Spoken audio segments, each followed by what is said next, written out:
Make it make sense. Real Madrid can go over to Liverpool Stadium in the Champions League and defeat them 2-5.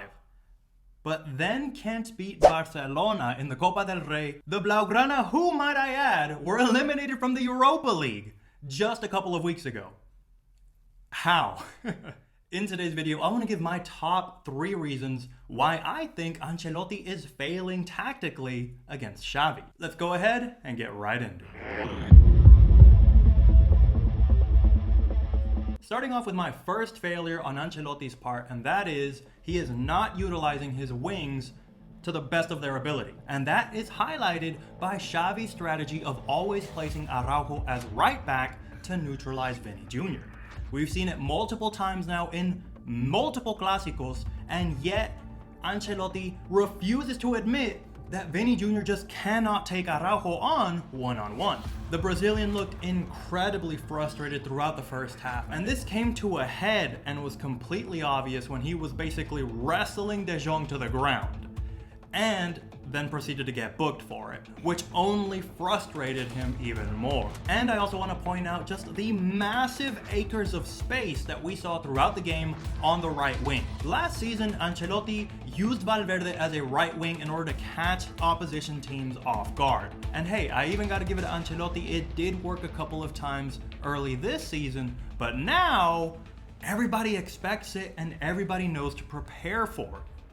So what did Ancelotti do instead of Valverde as a right wing? Nothing. Literally nothing. Like, he literally had nobody go into that zone. It's like no Real Madrid player was allowed to even get into that area of the pitch. Makes no sense. And especially when you stop and consider that you have a brilliant young talent, Rodrigo, who sat on the bench for an hour into the game. Here's an idea.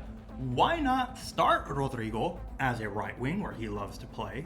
And why not swap wings at strategic points throughout the match? Because I would think, even as good as Araujo is, trying to keep Vini Jr. and Rodrigo quiet on a left flank for a full 90 minutes is a tough task, even for the informed Uruguayan.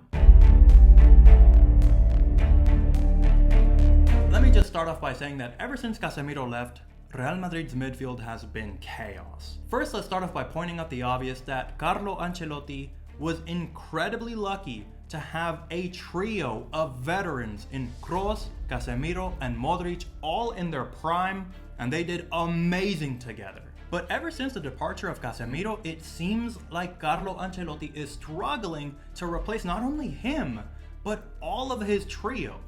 Ancelotti seems like he got used to having these veteran players who knew what to do, and now he's having to transition into developing young players, and this is where he is struggling. Let's start off with the most obvious, Valverde, who started off the season in scintillating form. I mean, the guy was running into space, dribbling across the pitch. I mean, shots from outside of the box, goal after goal. But now midway through the season, it seems like he has burnt out. Then you have Camavinga, who has been sacrificed because Real Madrid is struggling in their left back position, and for some reason it has to be Camavinga who has to fill that left back spot. But for me, I do not want to see Camavinga in the left back position anymore, and I am really hoping that Mondi gets back from injury ASAP. And speaking of injury, the last one is Tchouaméni, who I really can't blame here because he has been injured, so it's not for a lack of trying that he can't help out the squad. And last but not least, I feel like the mentality that Ancelotti gave his Real Madrid squad going into the match was all wrong. Xavi and Barcelona were missing some incredible firepower up front with Pedri, Dembele, and Lewandowski all out injured. So what did Xavi do?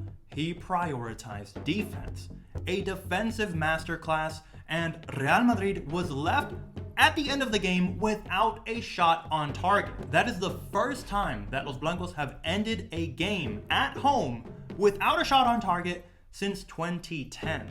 Let that sink in for you. But even more important than that, Barcelona were coming off of 2 straight losses. They lost against Manchester United, being kicked out of the Europa League, and then over the weekend lost to Almeria in La Liga. I feel like Carlo Ancelotti should have rallied his troops, got out there and motivated his team to absolutely attack Barcelona throughout the game, because he knew Xavi and his men were coming in with low morale. A third loss consecutively would have been a huge mental blow. So there you have it, guys. My top 3 reasons why Ancelotti is failing tactically against Barcelona. But as always, I want to know what you think. Why do you think Real Madrid is performing so well in the Champions League throughout Europe, but can't seem to beat Barcelona, who is struggling against every other European team? Leave me a comment down below, leave a like if you want to see more videos like this in the future, and as always, I'll catch you in the next one. Peace.